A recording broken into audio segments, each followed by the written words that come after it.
Yesterday, 8 family members were found shot to death inside of a home in the small town of Enoch, Utah. They were all members of the same family, and police have determined that it was a murder-suicide. According to authorities, the bodies of 5 children and 3 adults were found inside the home suffering from gunshot wounds after police conducted a welfare check. Police determined that the father, 42-year-old Michael Haidt, shot his 5 children, his wife, his mother-in-law, and then himself. According to authorities, just 2 weeks ago on December 21st, Michael's wife filed for divorce, and ever since his mother-in-law had been supporting her. The children were ages 17 to 4 years old. Enoch, Utah is about 245 miles from Salt Lake City and is a really tight-knit community. City councilmen and other residents of the community are in complete shock and have described the Haidts as a wonderful family who were very well respected and well known in the area.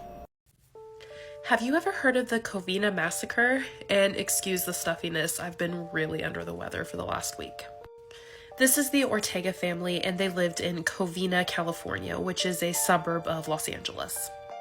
Joe and Alice were the mother and father in this family. Joe was only a second-generation American, and his parents had immigrated over here.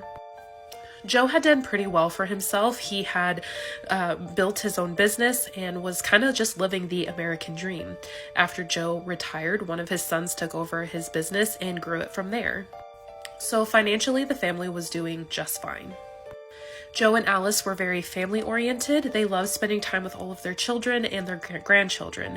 In fact, every Christmas Eve, Alice and Joe would have their entire family come to their house where they would celebrate Christmas together and just spend time together.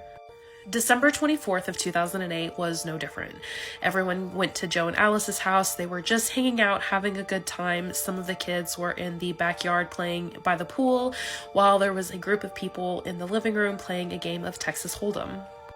But around 11 p.m., one of the youngest daughters, Katrina, noticed that someone was walking up towards the house. This person was dressed up as Santa Claus. Katrina, being 8 years old, was really excited, so she ran to the front door and threw it open to greet Santa Claus. But instead of presents, this Santa Claus had a gun. And as soon as he entered the house, he opened fire on the entire family.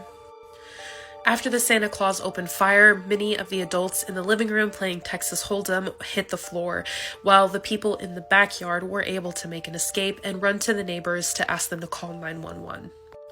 After the Santa Claus thought he had killed everybody, he went and searched the house. When he was satisfied, he took out a homemade flamethrower. It was with this flamethrower that he set the entire house on fire. By the time police and fire and EMS arrived, the house was completely ablaze, with some reports saying that flames reached as high as 50 feet. Sadly, anyone who was trapped in the house when the fire started would succumb to their injuries. When police began investigating, witnesses saw a blue Dodge car driving away from the scene. What was interesting about this car is that the car had no headlights on whatsoever, which is weird. That same night, 40 miles away, a 911 call came in about a Bruce Padro. He had been found dead in his brother's house. Part 2 is up. Okay, so here's part 2 to the Covina massacre. So 40 minutes away from the tragedy of the Ortega family, they found the body of Bruce Padro. The similarities between Bruce's scene and the Ortega family scene kind of led police to believe that maybe the two were connected.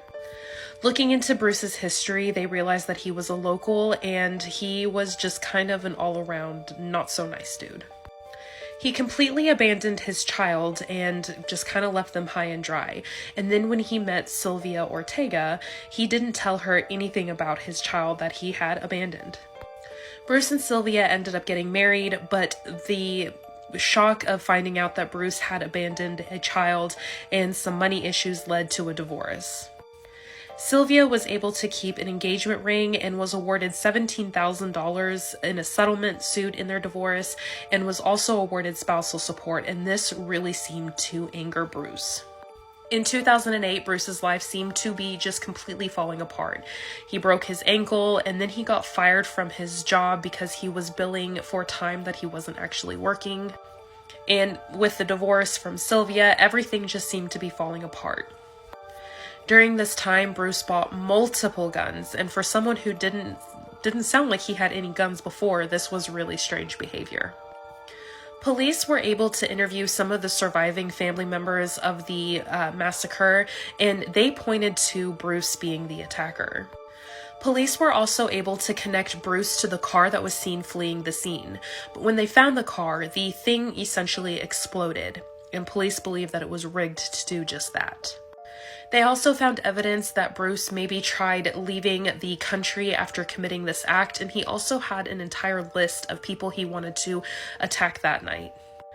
But upon finding Bruce's body, he had pretty severe burns all over himself, so police have a theory that the fire started much sooner than Bruce had anticipated, and because of that, he ended up ending his own life.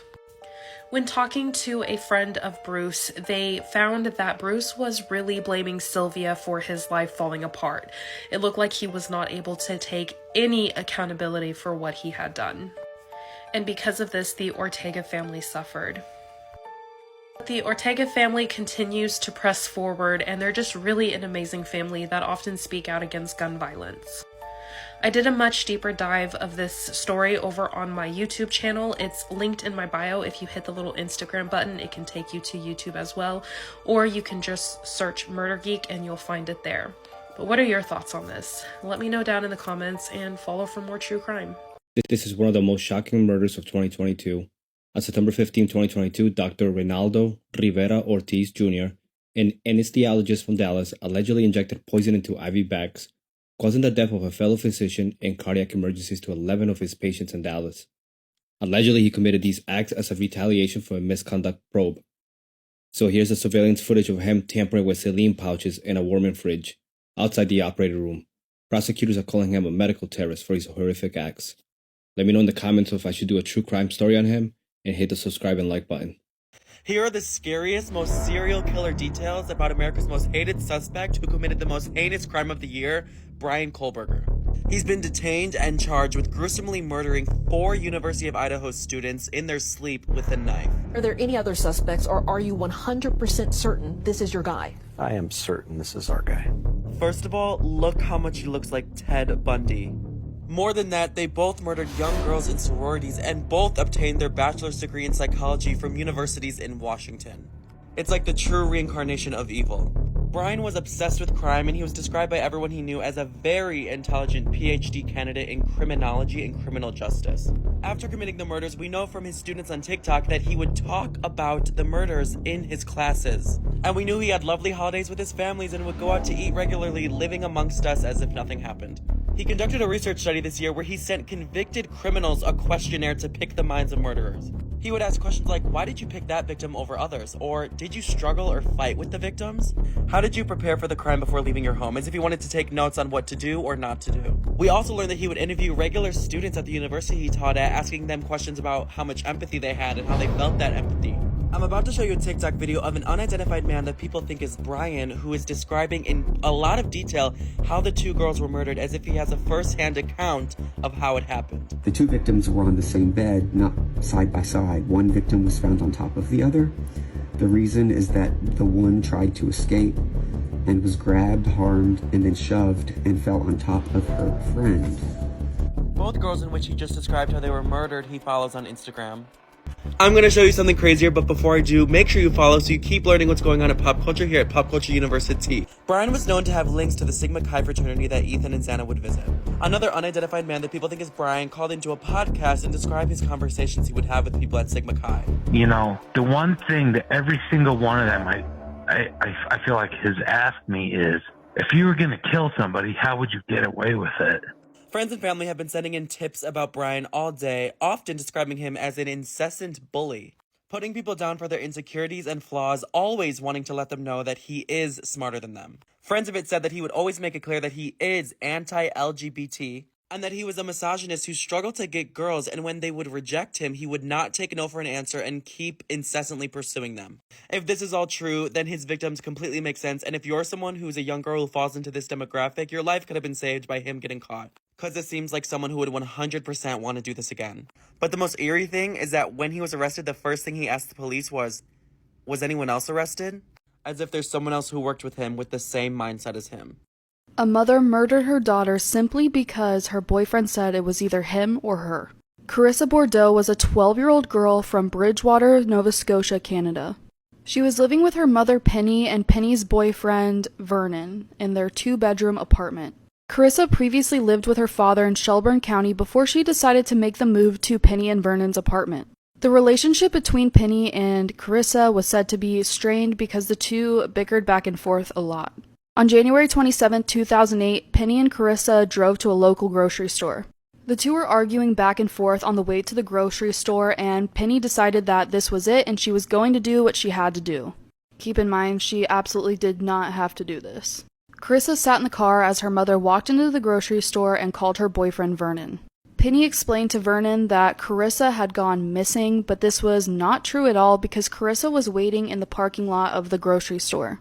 After she called Vernon, Penny got back into the car and drove her daughter out to a quiet road.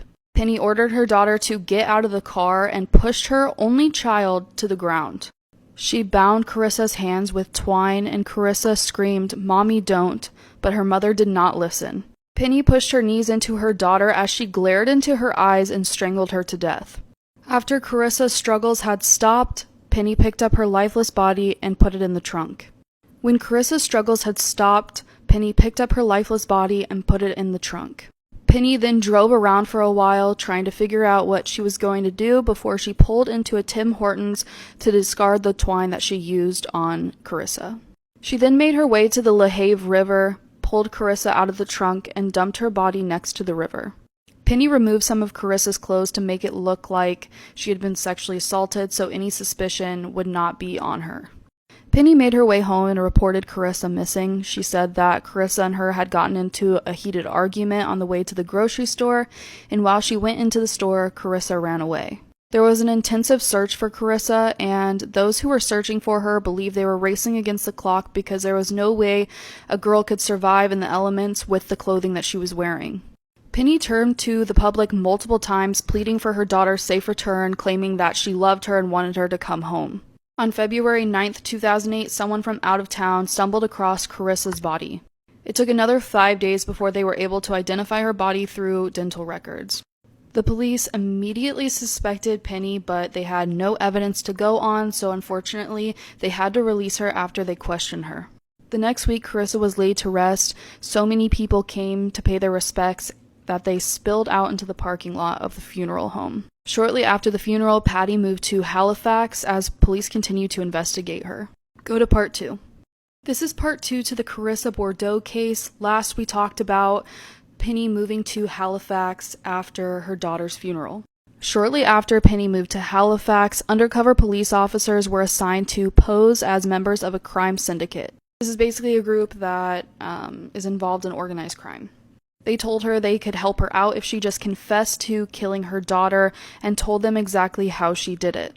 In June of the same year, Penny confessed. She said that she had killed Carissa because Vernon told her that it was either him or her. She confessed to the undercover officers and said that she would do anything for Vernon, and the thought of losing him was a lot worse than the thought of losing her own daughter. During her first court appearance, pictured here, she walked into the courtroom, cried, clutched a tissue, but said nothing as the charges were read to her. Carissa's father, Paul, said he has no idea how anyone could do this to their own child, that she had options, most likely meaning that Carissa could have just moved back in with him. Penny pleaded to the lesser charge of second-degree murder and received a life sentence. She took a plea deal that said she would plead guilty to avoid a trial. Under the faint hope clause, Penny can apply for parole after serving only 15 years. In 2018, Penny was granted escorted leaves to church services. The reasoning behind this is beyond me. The Crown ruled that Vernon was not guilty and he had no involvement in the murder, and shortly after Penny's arrest, he said that there was absolutely no ultimatum. He claimed that he only suggested to Penny that something needed to be done about her and Carissa's constant arguing. In a recent report, as of 2021 or 2022, Penny was granted 6 escorted leaves to visit church services, and she was escorted a visit to the home of a close friend. Not too sure why she was granted escorted leaves from the prison, and I'm not sure why she was allowed to go to a close friend's house. but as of right now, Penny is still serving her sentence.